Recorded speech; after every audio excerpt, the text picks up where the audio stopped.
টিংখাংবাসীৰ বাবে ভাল খবৰ সমজিলাৰ মৰ্যাদা পালে টিংখাঙে ডিব্ৰুগড় জিলাৰ টিংখাঙক সমজিলা আয়ুক্ত কাৰ্যালয় হিচাপে আনুষ্ঠানিকভাৱে শুভ উদ্বোধন কেবিনেট মন্ত্ৰী বিমল বৰাৰ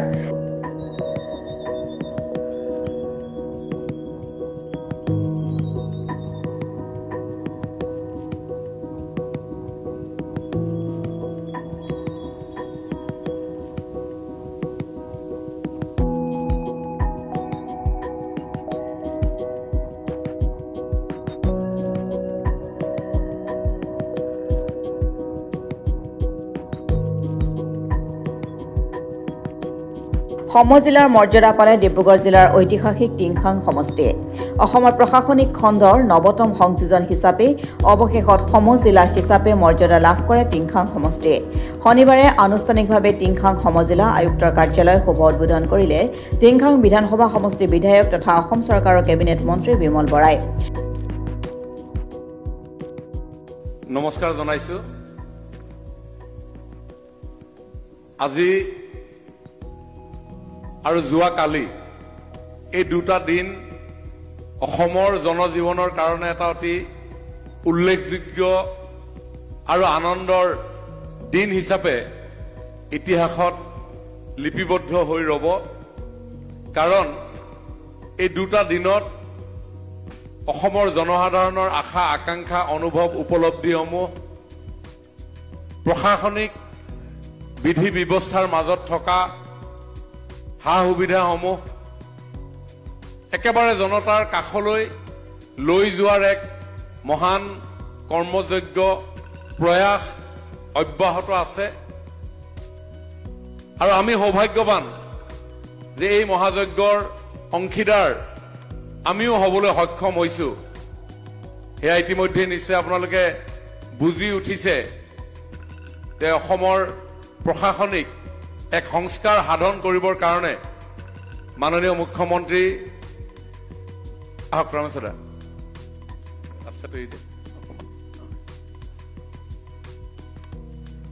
আমাৰ ৰাজ্যসভাৰ মাননীয় সাংসদ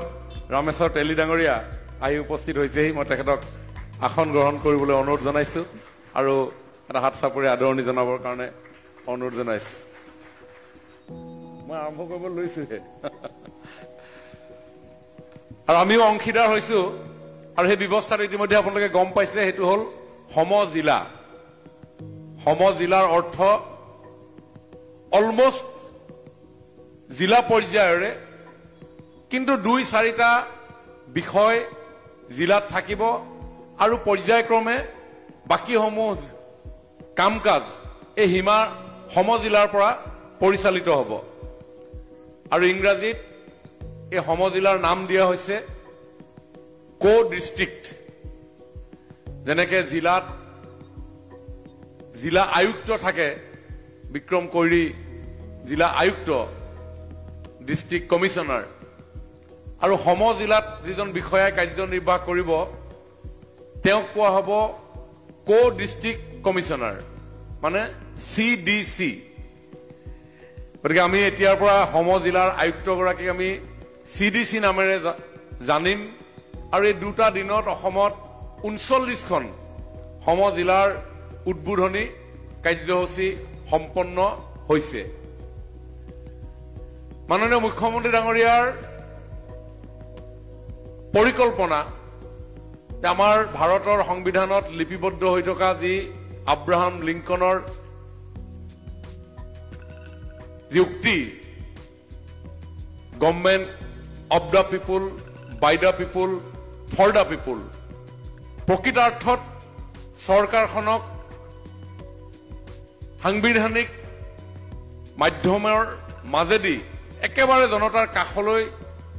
লৈ যাব বিচৰাৰ এটা প্ৰয়াসে হৈছে এই সমজিলাৰ মূল উদ্দেশ্য আৰু আজি টিংখাং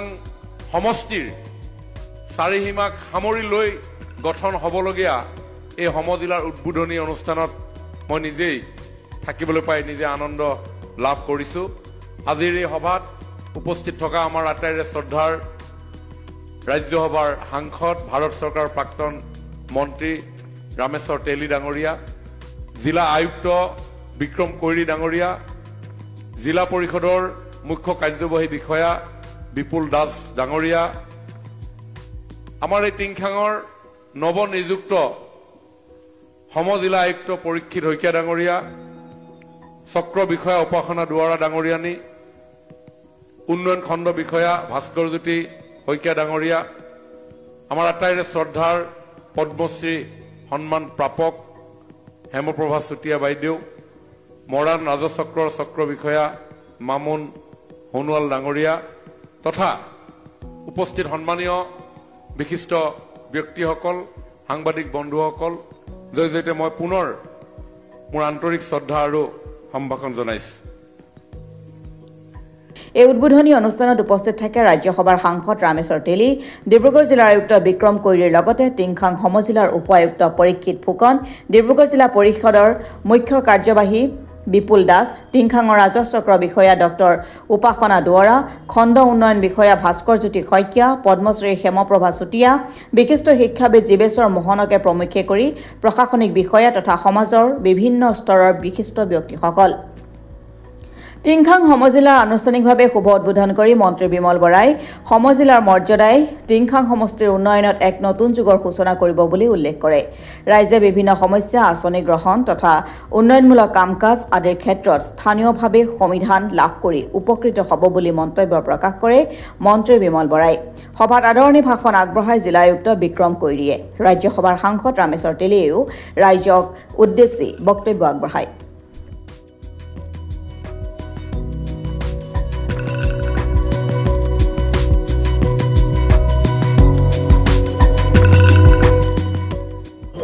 সমগ্ৰ অসমত প্ৰায় 39টা বিধানসভা সমষ্টিক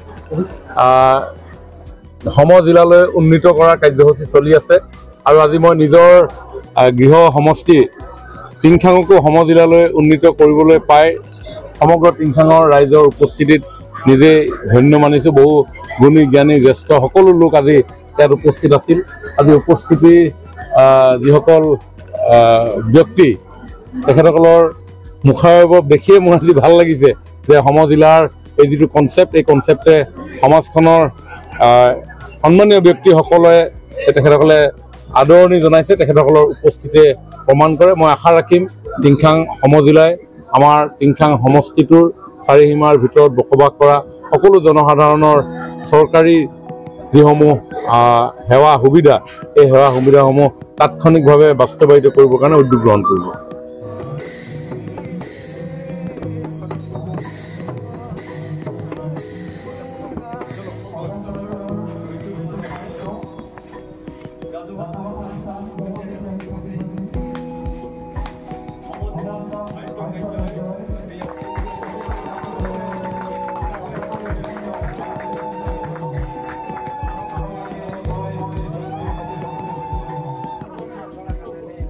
ব্যুৰ' ৰিপৰ্ট অসম টুডে।